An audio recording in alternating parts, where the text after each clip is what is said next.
Let's take an average day when your eyes slowly emerge from an unrestful slumber, cut abruptly short by the piercing beeps of a cheaply built alarm clock. Your body climbs out of bed to get ready for your meaningless job at which you'll spend the next 9 to 10 hours. After your longer than normal shower, you're already running late and start to anticipate the condemnation on the eyes of your supervisor standing behind his office window. It probably wouldn't cross their mind that you've only been late twice this month. A big sigh exhales your chest. There's no time for breakfast at home, so on your all-too-familiar commute, you decide to stop by the local cookie-cutter fast food outlet and eat the coma-inducing, overly greasy food that some call breakfast. Eyes that were beginning to be awakened for the day now begin longing for the darkness of sleep once more. Traffic is slower than usual and you embrace the only morsel of positivity that there are less cars cutting you off than normal today. After a few bumper-to-bumper stretches of highway, you make your way into the never-ending purgatory of your generic cubicle that should be called your home away from home. The air conditioning vent above your desk seems deviously placed to turn your box into a Siberian winter while your coworkers all seem to be living on a tropical island. Forgot my jacket again, revealing your absent-mindedness as you head towards the break room for a hot drink to provide some solace. Instead of relief, you find an unstocked break room and the coworker who has memorized every cliched phrase about working in an office. Not only do they passionately share them day in and day out, but seem oblivious that they said the same phrase yesterday, the day before, and every other day since you started working there. This typical day finally breaks its routine when your boss brings you into his office to announce that your coworker got the promotion you applied for. In an emotional compensation, your boss tells you, keep going the way you're going and you'll be where they are one day. You barely believe a word that's coming out of his mouth as you fraudulently smile approval so you can pay your rent and keep your sanity. Or maybe for you it's like this. You awaken to your never-ending list of chores that you're ready to tackle for the day as you jump out of bed. You're ready for everyday challenges like taking the kids to school and getting the endless cycles of laundry washed and folded. But you're concerned about the spontaneous errand that always seems to rear its ugly head during the day that sucks your time and leaves your chores undone and you frustrated. You drop the kids off at school and notice the gas is empty. You quickly scan your different credit cards as you pull into your local gas station to fill up the tank. How much gas can I get? You wonder as you select the best choice for payment, hoping it has enough to clear. You still need to get groceries, and then you have to drive all the way home through slow, heavy, SUV-intensive traffic. The point is that petty, frustrating stuff like this is exactly where the work of choosing a better path comes in.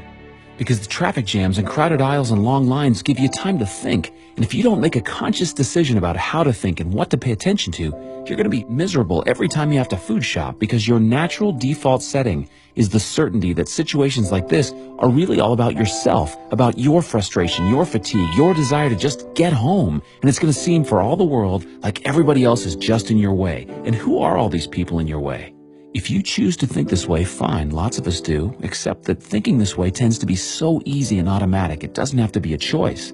Thinking this way is your natural default setting. It's the automatic, unconscious way that you experience the boring, frustrating, crowded parts of adult life when you're operating on the automatic, unconscious belief that you are the center of the world and that your immediate needs and feelings are what should determine the world's priorities. The thing is, there are obviously different ways to think about these kinds of situations. The truth is about life before death. It's about making it to 30 or maybe 50 without wanting to throw yourself into a bottomless pit. Your work is a never-ending story that nobody wants to read, but one you're ready to rewrite. So start each day with a new opportunity, a chance to be better than the day before. That's when your journey begins. When you're on this journey, you will have failures, but success is always achievable. What matters most is your willingness to work harder, think bigger, and be your best self each and every day.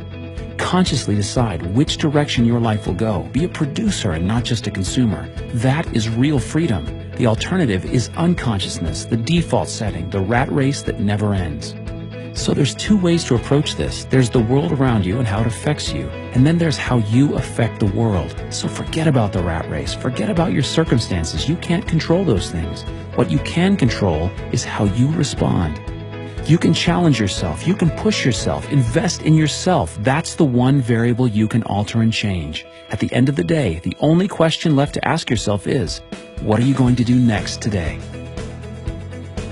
Well, the biggest question I get asked is, Jeff, how come you ended up at JUUVA? You know, you were one of those guys that was having great success where you were at, and you left to start all over again. And the biggest thing I tell people is I was looking for a company that had integrity. Not only integrity by words, because a lot of companies do that. They get up on stage and say the same thing, but integrity that's backed by action. This is the most impressive company I've seen from the integrity side, especially the distributors, and the relationship and the treatment of distributors. So with my background as a massage therapist and working in high-end spas and being introduced to many different products, I feel that JUUVA fulfills everything that I've ever looked for and wanted in products. And it really is exciting, and it makes it so easy to be able to understand and share how these products can enrich their lives. We've been with the JUUVA company right since its very beginning. The JUUVA business has literally transformed the life and the health of our entire family. We're not just another company. No, we are different because we do transform people's lives. We transform them in their health, and if they want, in their wealth. We can help them reach whatever dream that they would like to achieve. You will not find anyone in JUUVA, I believe, who is not extremely committed to this venture. That includes myself. We have a set of policies which are geared to making this a different experience in our industry. And we would hope a permanent experience. You will not be disappointed. We invite you to transform your own life and then to stand shoulder to shoulder with us as we transform the lives of others.